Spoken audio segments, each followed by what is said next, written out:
මිනිසුන්ට ගේම් දෙන්න එපා. වෙන මිනිසුන් අවුලවන්න එපා. ඔය සමහර ගෑල් ළමයි එහෙම ඉන්නවා දෙන්නෙක් කොටවනවා කෙටවිල්ල මම ඕන තරම් දන්නවා එහෙම දේවල්.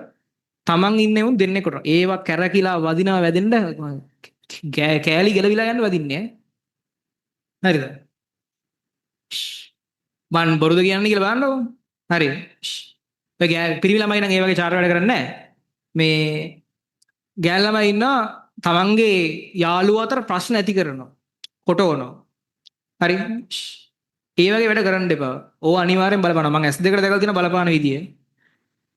කවදාවත් හිතන්න එපා ඔය එක එක වෙන මිනිස්සුන්ට ගේම් දීලා එන කට්ටිය දීර්ඝ කාලීන හොඳට ඉඳී කියලා. යම් මොහොතක කෙලවෙනවා ආයි ඉතින් නැගිටින්න බැරි වෙන්න කෙලවෙන්නේ. හරිද? ඔය ඔයාලා දැකලා ඔය නිකන් හිතලා බලන්නකෝ ඔය ලෝකේ එක එක ලංකාවේ ලෝකේ එක එක ගේම් දීලා දිනු වෙච්ච මිනිස්සු ඔයාලා දන්නවනේ. ඒ මිනිස්සුගේ පෞල් විස්තරේම හොයලා බලන්නකෝ. සිරාවටම ඉන්නේ පට්ට මානසික ප්‍රෙෂර් එකක.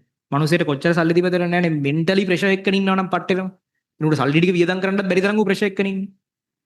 ඒ නිසා මම මේ ළමයි මට කියන ප්‍රශ්නත් එක්ක මේ කතන්දරේ කියන්න හිතුවේ මම.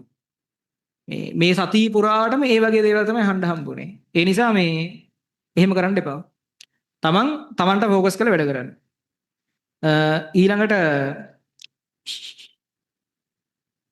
ඔය ටික තමයි කියන්න තියෙන්නේ. දැන් මෙන්න එක්ස් ඒතර තමන් ගැන විශ්වාස කරන්න ફોකස් කරලා වැඩ කරන්න වෙන මිනිසුන්ට හානියක් කරන්න එපා. වෙන මිනිසුන්ට උදව් කරන්න පුළුවන් හැම වෙලාවෙම අවංක උදව් කරන්න. තව එකක් හිතේ තියාගෙන නෙමෙයි. අවංක උදව් කරන්න. කියන්නේ මට ඕන තරම් මේ ටියුෂන් වල අරවැය මේවා එක එක මිනිසුන්ට ගේම් දෙන්න අවස්ථා 100,000 ගණක් ඇවිල්ලා තියෙනවා. මං කිසිම මිනිසෙට මොකක් කරලා නැහැ. අද වෙනකන් හරිද? කිසිම මිනිසෙට මොකක් කරලා නැහැ. ඒ විතරක් නෙමෙයි මට උදාහරණයක් විදිහට මට ඇවිල්ලා තියෙනවා මේ සමහර දැන් ඔය එක කතන්දරයක් කියන්නම්. දැන් පහුගිය කාලේ එක බ්‍රෝකර් කෙනෙක් ඇවිල්ලා ඉඩම් විකුණන බ්‍රෝකර් කෙනෙක් ඇවිල්ලා කිව්වා වයසක ආච්චි කෙනෙකුයි 100 කෙනෙකුයි ඉන්නවා. මේ වයසක ආච්චිලයි 100ලයි තියෙනවා අක්කර 50ක ඉඩම. හරිද? ඉස්සර හොඳට සල්ලි තිබිච්ච කට්ටිය. මේ අක්කර 50 ඉඩමේ දැන් වැලියුේෂන් එක දැන් වටිනාකම රුපියල් බිලියන 1.5යි. ටවුන් එකක තියෙන ඉඩම. හරිද? ඒක කෝටි 150යි. මේගොල්ලෝ දන්නේ නැහැ මේක මෙච්චර වටිනවා කියලා. වයසක ආච්චි 100යිනේ. මෙයාලට දැන් මේක විකුණන්න ඕනේ. මෙයාලා මේක කෝටි 50කට දෙන්න කැමතියි. කෝටි 50කට දෙන්න කැමති පුතේලා දන්නේ නැනේ.